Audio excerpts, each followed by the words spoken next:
from C to D, for instance, is a tone. So this is where learning starts from.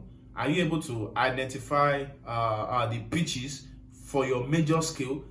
Can you sing do re mi fa sol la ti do correctly without making mistakes?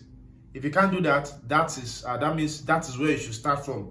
Do re mi fa sol la ti do, right? Do ti la sol fa mi re do. You should first be able to do this.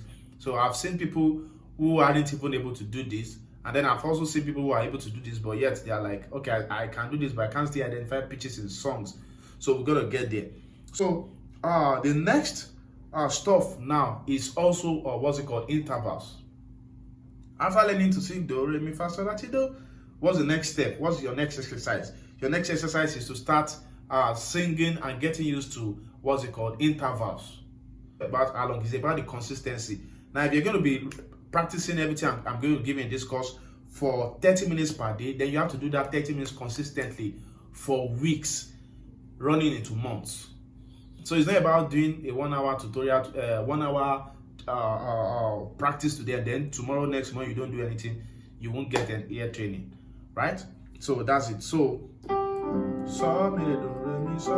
now let's look at intervals. So like I said the other time, from C to D, for instance, that's a tone interval. We have a major third interval.